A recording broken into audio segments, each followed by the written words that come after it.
भारत के चुनाव में दक्षिण के एक मामले पर सियासत काफी तेज हो चुकी है।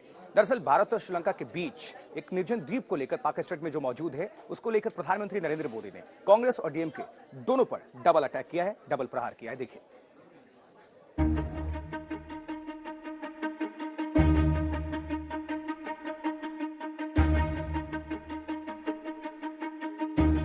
भारत के दूर दक्षिण समंदर में एक छोटा सा द्वीप, भारत और श्रीलंका की समुद्री सरहद जहां से गुजरती है, उस पाक स्ट्रेट के पास भारतीय तट से करीब 25 किलोमीटर दूर कच्चातीव द्वीप आज भारत की चुनावी राजनीति में वार पलटवार का बड़ा मुद्दा बन गया है। और उसकी वजह है पीएम मोदी का एक बयान, जिसमें उन्होंने कच्चातीव द्वीप को श्रीलंका को सौंपने का आरोप कांग्रेस पार्टी पर लगाया। मां भारती का एक अंग आजाद भारत में ये कांग्रेस के लोगों ने, इंडियन अलायंस के साथियों ने मां भारती का एक अंग काट दिया और भारत से अलग कर दिया। देश कांग्रेस के रवैये की कीमत आज तक चुका रहा है। कांग्रेस पार्टी पर देश विरोधी फैसले लेने के आरोपों का यह सिलसिला तब शुरू हुआ जब तमिलनाडु के बीजेपी प्रदेश अध्यक्ष के अन्नामलाई ने आरटीआई में मिली जानकारी के हवाले से आरोप लगाया कि इंदिरा गांधी ने तमिल और राष्ट्र हितों की अनदेखी करते हुए अपनी मनमर्जी से कच्चातीव द्वीप श्रीलंका को सौंप दिया था। Then later we all know in 1968 when Indira Gandhi ji as India's Prime Minister and the counterpart there Senanayaka ji and the whole of India was in anger, especially in the parliament, that 1968 some sort of secret deal happened between India and Sri Lanka over the Kachativu island. That point of time Congress refused not to speak about it. They didn't speak, and finally in 1974 the D-Day Kachativu was ceded to Sri Lanka without even a murmur.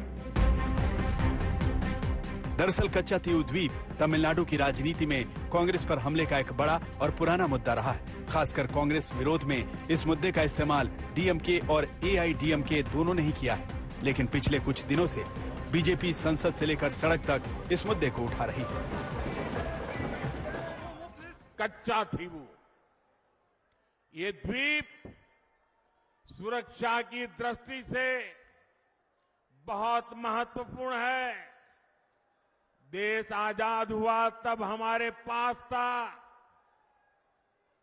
और ये हमारे भारत का अभिन्न अंग रहा है, लेकिन कांग्रेस ने 4-5 दशक पहले कह दिया कि ये द्वीप तो गैर जरूरी है, फालतू है, यहां तो कुछ होता ही नहीं है। ये कांग्रेस के पाप का परिणाम है कि हमारे मछुआरे आज भी सजा भुगतते चले जा रहे हैं। चुनावी मौसम में कांग्रेस और उसके सहयोगियों पर कच्चातीव द्वीप को लेकर हमले के पीछे दरअसल बीजेपी की डबल अटैक की रणनीति है। एक तरफ बीजेपी तमिलनाडु की राजनीति में तमिल और मछुआरों के मुद्दे पर डीएमके को घेरना चाहती है, तो भारतवर्ष की अखंडता और सुरक्षा के मसले को लेकर कांग्रेस पार्टी को देश विरोधी साबित करना चाहती है। यही वजह है कि पीएम मोदी जब कच्चातीव द्वीप के मसले पर ट्वीट करते हैं, तो उसके बाद गृह मंत्री अमित शाह से लेकर बीजेपी अध्यक्ष जेपी नड्डा तक इस मसले पर पोस्ट करते हैं। असम से सीएम हेमंता तो कांग्रेस पार्टी पर हमले के लिए अक्साई चीन से लेकर कोको आइलैंड और सिंधु जल समझौते से लेकर पीओके तक पूरी लिस्ट गिनाने लगते हैं। दक्षिण की सियासत में पांव जमाने के लिए बीजेपी तमिल मछुआरों का मुद्दा जोर शोर से उठा रही है। हालांकि इसे चुनावी सीजन का मुद्दा नहीं बल्कि पुराना विवाद बताते हुए खुद विदेश मंत्री ने कहा है कि पिछले 20 साल में भारत के 6,184 मछुआरों को श्रीलंका ने पकड़ा और उनकी 1,175 नावें जब्त कर ली। इसके अलावा पिछले 5 साल में कच्चा तीऊ मसले पर लगातार आवाज उठती रही है। विदेश मंत्रालय ने 21 बार कच्चा तीऊ मसले पर तमिलनाडु के सीएम को जवाब लिखा है। With regard to the Kachatibu issue itself, there have been claims and counterclaims. India had its arguments. Sri Lanka had its arguments. In fact, in one of the two documents, both documents actually, but one has more detail than the other, these claims have been spelt out in some detail. India's claim is mainly that the Kachatibu island belonged to the Raja of Ramnath, and that he had it from the time that East India Company assigned it to him. हालांकि तमिल मछुआरों और कच्चा तीऊ द्वीप को लेकर कांग्रेस छोड़ तमिलनाडु में राजनीति करने वाला हर दल 1974 की डील के खिलाफ है। एआईडीएमके की सीएम जयललिता ने तो विधानसभा में प्रस्ताव भी पारित कराया था।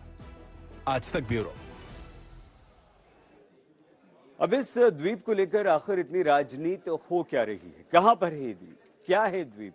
इसकी विशेषता क्या है? कांग्रेस और डीएमके बीजेपी को इसे लेकर क्यों घेर रहे हैं? आइए हम आपको बताते हैं।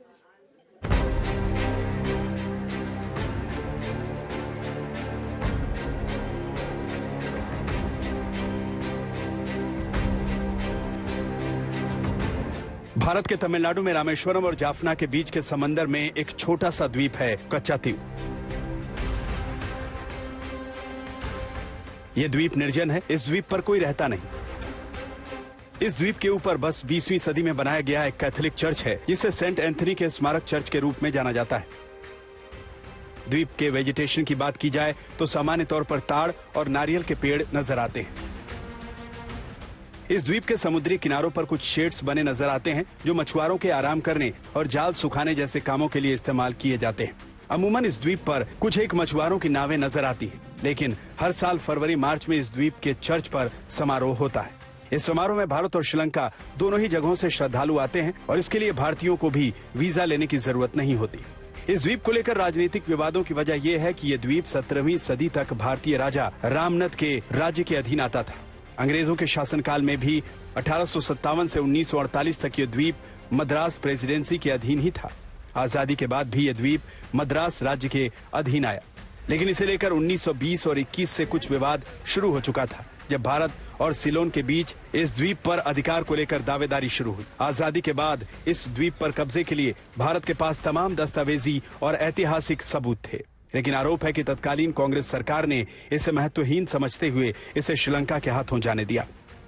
आरटीआई से मिली जानकारी के हवाले से बीजेपी आरोप लगा रही है कि अधिकारियों की ओर से द्वीप का महत्व बताने के बावजूद 1961 में पीएम नेहरू ने इसे महत्वहीन करार दिया और 1968 में तत्कालीन पीएम इंदिरा गांधी ने श्रीलंका के पीएम सेनानायके के साथ डील कर ली। 1974 में कच्चा तीऊ द्वीप कुछ शर्तों के साथ श्रीलंका को सौंप दिया गया और बाद में वो शर्तें भी हटा दी गईं। अब इस द्वीप के सामरिक महत्व को देखते हुए बीजेपी इसे राष्ट्रीय अखंडता और सुरक्षा के प्रति कांग्रेस पार्टी की अनदेखी का आरोप लगा रही है, जबकि डीएमके इसे चुनावी मौसम में उठाया गया सियासी मुद्दा करार दे रही है। आज तक ब्यूरो।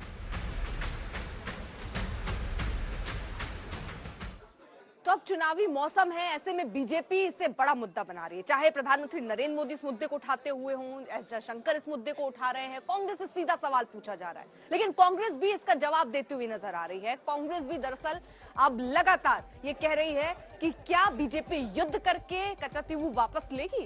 कांग्रेस के वार 1974 में 6 लाख तमिल भारत आए, ये सच क्यों नहीं बताती है बीजेपी। 2015 में बांग्लादेश को 111 एनक्लेव दिए, 55 ही क्यों लिए, ये क्यों नहीं बताती है BJP. Government of India, headed by Mrs. Indira Gandhi ji, has signed an agreement called Indira Gandhi Srimambo Bandaranaike agreement. In that time, to save 6 lakh Tamils. Mind it, Mr. Modi, 6 lakh Tamils. We are very clear that if